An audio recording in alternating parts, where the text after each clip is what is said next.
Well, good morning and thanks for joining us here for our 8:30 stream show. I'm Mitch Carter. It is Monday, July 6th. Got a couple of quick headlines for you before we get things over to 14 First Alert meteorologist Arden Gregory for a check outside of what to expect here as you get your work week underway. Now, the important note here, we are no longer on alert for the heat, but it is still, of course, July out there, still very, very warm.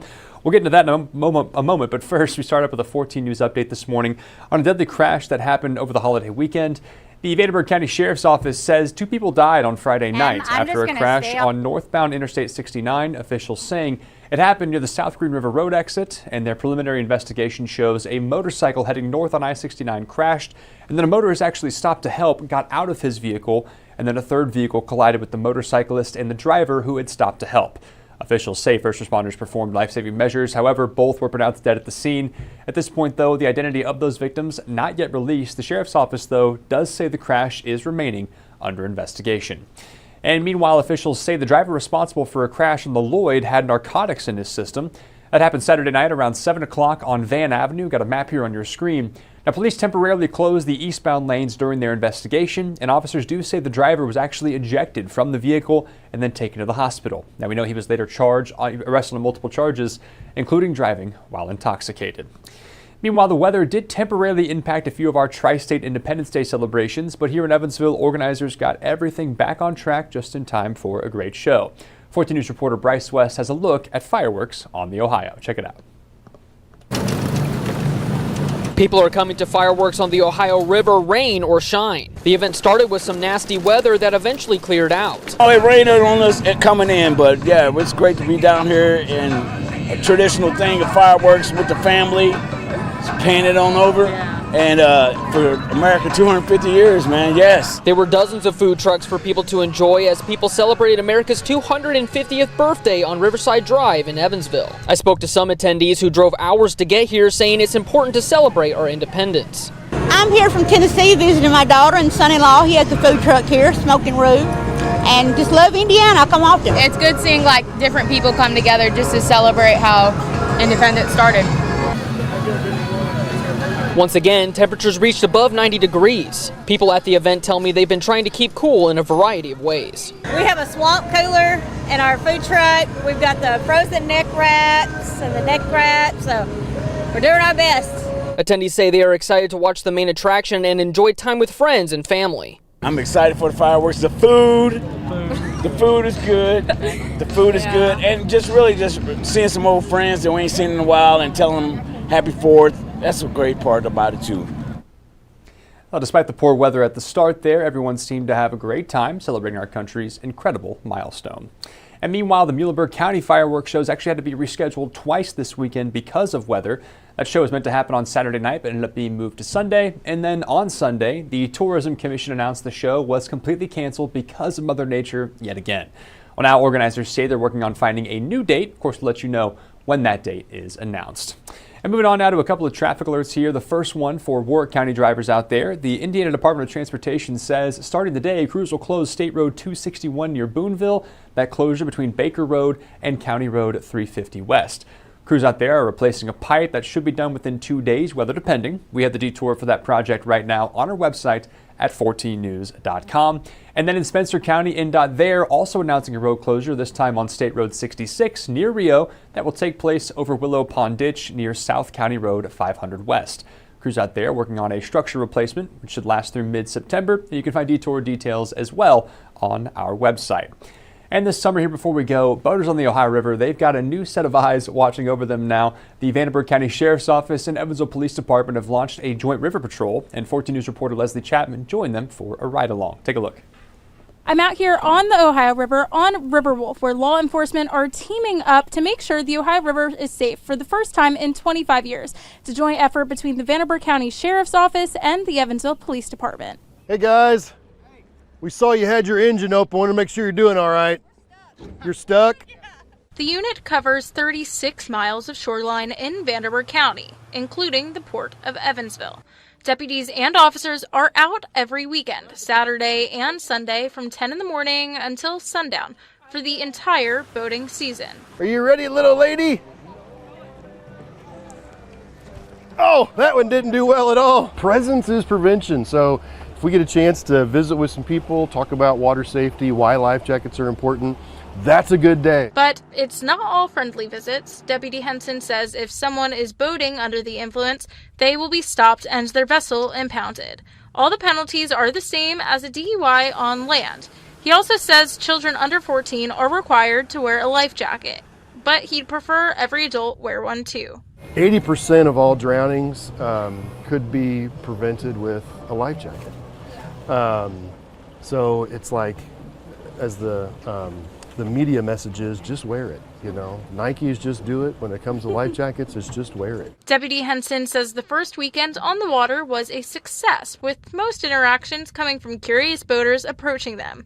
He calls it exactly what the program is meant to be. It's a community partnership. We're a resource for the whole community. Yes, we have an enforcement mandate, but our prevention mandate, our community relations and education mandates are just as important. You guys got life jackets when you're underway? Officials are saying if you're out on the Ohio River to make sure you're wearing a life jacket and boating responsibly. Reporting on the Ohio River, Leslie Chapman, 14 News. Well, officials say the next major holiday they'll be out for is Labor Day, but you can still expect to see the unit there patrolling every Saturday and Sunday through the end of boating season. Certainly nice out there for it here. Like I mentioned, the heat wave has moved out of here, but it is still warm, of course. It is July in Indiana and Kentucky and Illinois. Overall, though, not too bad. Tracking some scattered pop-up storms here and there throughout the remainder of the week. Stick around, though. Up next is 14 First Alert meteorologist Arden Gregory breaking down what to expect here as you get your Monday rolling and looking ahead through the rest of your work week. For those joining us this morning, we appreciate you. Have a great day, and we'll see you back here bright and early tomorrow. Take care. Stay informed on your local news and weather throughout the day by watching the 14 First Alert streaming shows. At 8:30 a.m., get your First Alert forecast to plan the day ahead and catch up on the news that happened overnight with the 14 News Sunrise team. In the afternoon, get the latest headlines, forecasts, and a preview of the stories we're working on with the 14 First Alert streaming show at 2:30. And get an in-depth look at the 14 First Alert forecast so you're ready for the next big thing with the 14 First Alert weather show at 9 p.m. Watch the 14 First Alert streaming show that fits your schedule and works best for you. Streaming on your phone by downloading the 14 News app and the 14 First Alert weather app. On your smart TV by using the 14 News streaming app. And stream anytime on Facebook, YouTube, or on 14news.com. Stay connected and stay informed by watching the 14 First Alert streaming shows on your favorite streaming devices.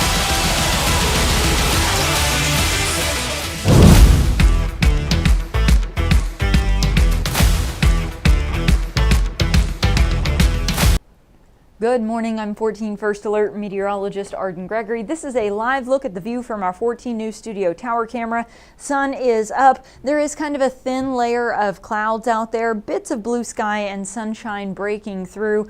We've got two major things that people want to know about, right? That's the temperature and the rain chances. So here's kind of a summary for the next 3 days. It is going to be kind of hot and humid, but nothing like what we dealt with last week. This is going to be more just typical July heat and humidity. So there's your temperatures. As for the rain chances, there is a chance of isolated showers and storms every single day this week, mainly during the afternoon. Now, toward the end of the week, we do have some slight changes. It does seem like Thursday is going to be the hottest day of the week, and that will then be followed by our best chance of rain this week on Friday. Now, this morning, we did have a dense fog advisory issued for Hopkins and Muhlenberg counties. That is about to expire, though. Now that the sun is up, the fog is starting to burn away, and we are seeing improvement. Visibility returning to normal now across the tri-state. So the last of that fog burning away, and that dense fog advisory about to expire. We do have some kind of thin clouds out there. As I mentioned, it's partly cloudy but dry across the tri-state. There are some isolated showers and storms down around Cape Girardeau there in far southern Illinois and into Missouri. But here at home, we're all dry and will probably stay that way through the first half of the day. By about lunchtime, though, that could start to change. Some very isolated showers start to kind of bubble up in the heat of the day, and then we'll see just this very hit or miss chance of rain through the afternoon and into the evening. Not everyone is going to get rain today. Many of you may stay dry, but don't be shocked if you are out and about and you do get caught under a shower or even a thunderstorm. And if you are outside and you hear thunder, that means you're close enough to get struck by the lightning. Lightning lightning can travel about 10 miles from its parent storm, and you can also hear thunder about 10 miles away. So it's a good system there where if you're close enough to hear the thunder, time to pack it up, move inside. Even if it's not raining at your location yet, you could still be in danger of that lightning if you're close enough to hear the thunder. Any rain or thunderstorms we see this evening will really start to dwindle as the sun goes down, and so then we'll be dry through the overnight hours tonight and into tomorrow morning. I do think we could maybe see some patchy fog again tomorrow morning. Actually, from start to finish, tomorrow is going to be nearly a repeat of today. We start out maybe a little fog, a few clouds, then by about lunchtime, here comes those showers popping up again, starting out very isolated, and then we'll see more of them developing as we go through the afternoon and into Tuesday evening. But as the sun goes down, those rain chances taper back off again on Tuesday night. As for our risk of any kind of severe weather, I doubt it. We, can't rule out an isolated stronger storm really anytime this time of year, but we're outlooked for just general run-of-the-mill thunderstorms, and that's today, tomorrow, and into Wednesday as well. So every day we do have a chance of thunderstorms, but we're not expecting severe weather. The concern here is you may get a pocket of heavy rain and lightning. And lightning is a real danger during the summertime because a lot of folks are outside, and those thunderstorms can really pop up pretty quickly. So please be keeping an eye on the sky and utilize the radar on the 14 First Alert app to just have some awareness of if there are storms close to your location. As for our temperatures, we started out in the upper 60s to low 70s this morning. Now that the sun is up, we're already starting to climb into the mid 70s in many locations. We'll eventually top out in the mid to upper 80s this afternoon. Might be a little warmer if you get more sunshine, maybe a little cooler if you get caught in one of those isolated showers or storms. It will be warm and a little muggy too. Our heat index will probably peak somewhere in the low to mid 90s. So again, that's hot, that's humid, but compared to the triple-digit heat index we had all of last week, this is really not going to feel that bad. This is more just typical summertime heat, not that oppressive, dangerous heat and humidity we were on alert for all of last week. As for overnight tonight, that rain tapers off pretty quickly once the sun goes down. Temperatures will fall back into the upper 60s to low 70s again tonight. And much like last night, we could see some patchy fog late tonight into early tomorrow morning. Then on Tuesday, partly cloudy. Again, we've got that chance of some isolated to scattered showers and thunderstorms during the afternoon. Temperatures will top out in the mid to upper 80s, and the heat index will be in the low to mid 90s. So again, almost just a repeat. The forecast is nearly identical from today to tomorrow. And then we've got one more day like that with those isolated rain chances on Wednesday. Our rain chances start to pick up a little bit on Thursday, and then Friday is our best chance of rain this week. So let's talk about why. We've got this warm front kind of swinging through our region Wednesday night. I wouldn't rule out a little rain Wednesday night into Thursday morning, but I think our better chance for rain is going to be Thursday afternoon and evening, as is the case this entire week, right? Thursday will be the hottest day of the week. We'll have warm air flowing in from the south-southwest on Thursday. That's pulling warmer, more humid air into the tri-state, but it's still not going to be as miserably hot as it was last week. That's kind of the standard we're all going to match the heat for the rest of the summer up against, right? This low pressure system and cold front then start to push in from the west. As that gets closer, we do see our rain chances picking up later into the day on Thursday.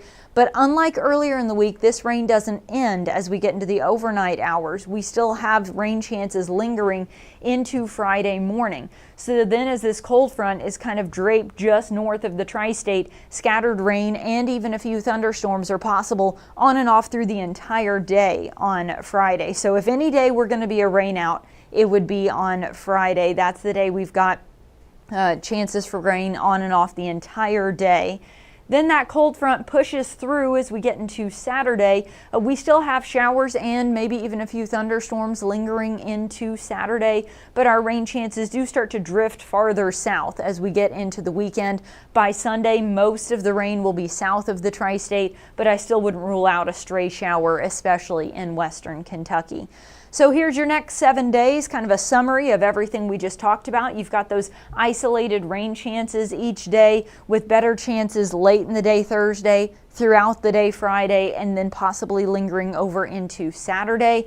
Temperatures will be pretty typical for this time of year. Highs in the upper 80s, heat index in the low to mid 90s. The only day that it's really going to be a little bit hotter and more humid than that would be on Thursday. Behind that warm front, before the cold front pushes in, we're caught in what's called the warm sector.